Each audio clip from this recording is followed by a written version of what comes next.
I honestly don't even know where to start with this, but I guess it really began when I was just a little kid. Whenever you think of the word childhood, you can imagine the fun times, and you're absolutely so damn lucky to have that. My childhood was a living nightmare. My entire childhood was dominated by what could only be described as the living image of the devil itself. You see, I was diagnosed with hypnagogia, a disorder that causes severe hallucinations that occur when one attempts to sleep.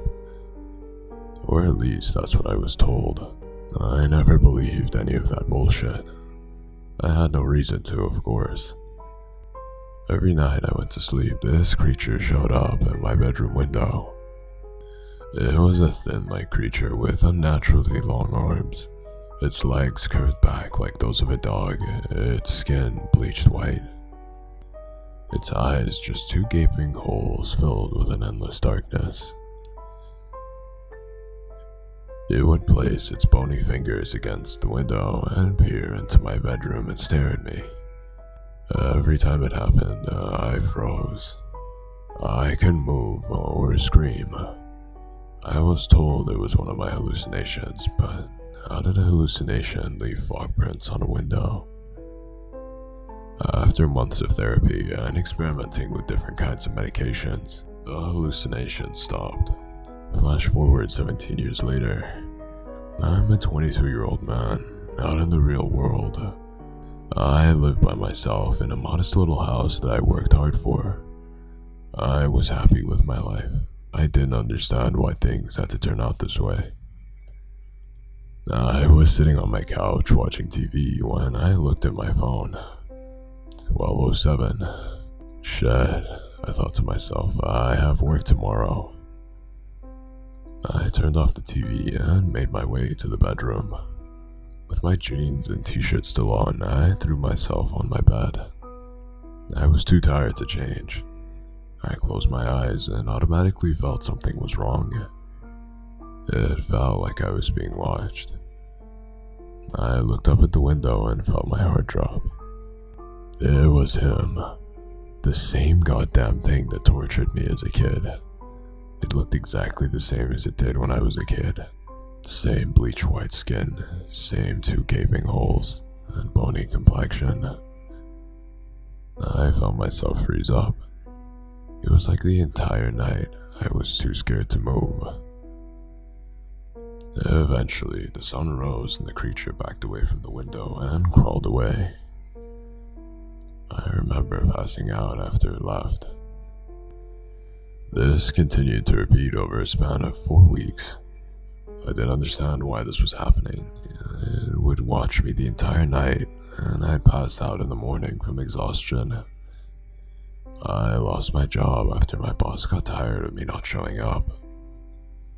I tried boarding up the windows, but upon my return, they would be removed no matter how many times I tried. I fell asleep on the couch and woke up in my bedroom on one occasion. With the thing at my window, of course. There's no running from it. I had no idea how bad things were about to get. On one of the nights, the thing crawled up to my window, and instead of placing its hands against the window, it put them at the bottom of the window. I wasn't sure what it was trying to do until I heard the loud screaming of the window being pulled up. The damn thing was trying to get into my room. He doesn't open it all the way, just a little every night. With every night being open just a little more than the night before. That was 2 weeks ago. Last night, he opened it to the point where it was open almost all the way, but not quite. He needs it opened all the way to get in.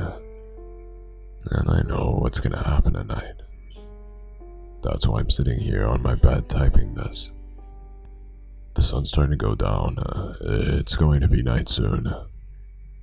I'm tired of fighting this. It's weird, knowing with every key I type that it's going to be one of my last. I know now that it's not a hallucination. I've always known. Why they lied to me, I don't understand. Shit. I have to go. I can hear him approaching my window.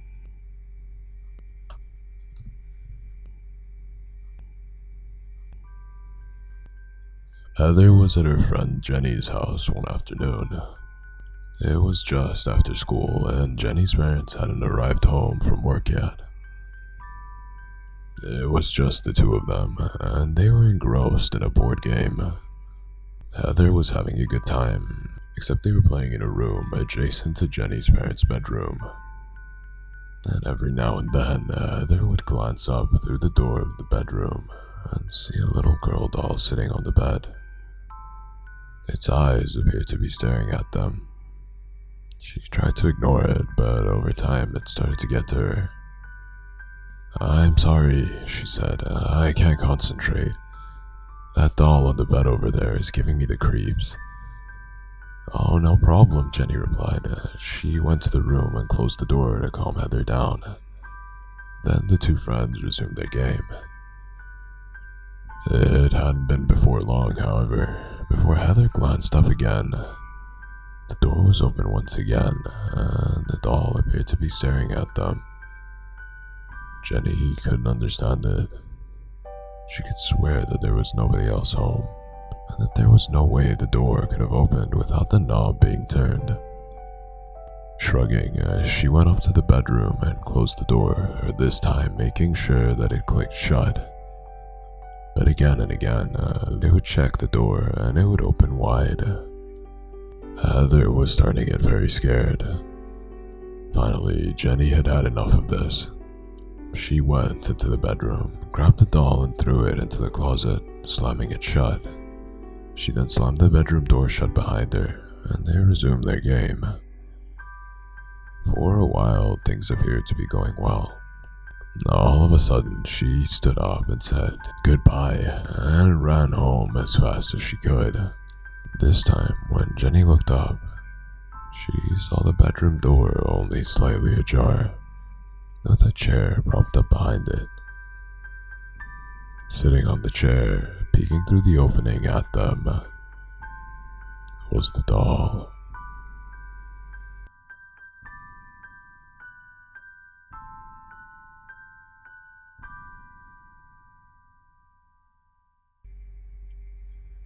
I have to get out. The walls, twisted rebar, and cracked concrete seem to stretch on forever. I can't remember where I am, why I came to be here. I can't even remember my last name. All I know is that if I get out, I will live. And if I don't, no, I have to get out.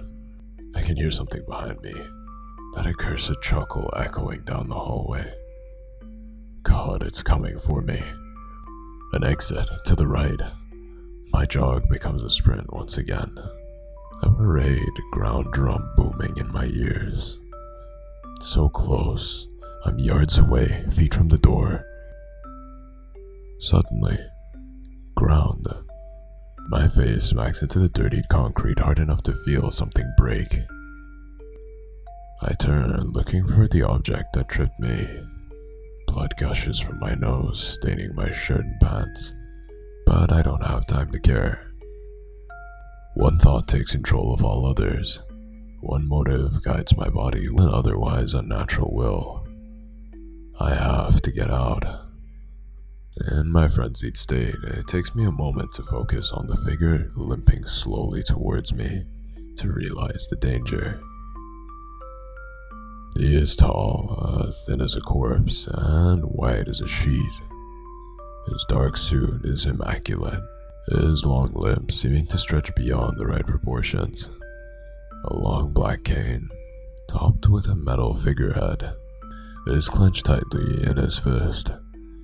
Two long fingers overlapping the pommel, like a bad Halloween glove. Wispy white hair cascades down his balding cranium, draping over his shoulders like unkempt vines. His face is the worst, with few features that seem to only highlight the wrongest of the absent ones.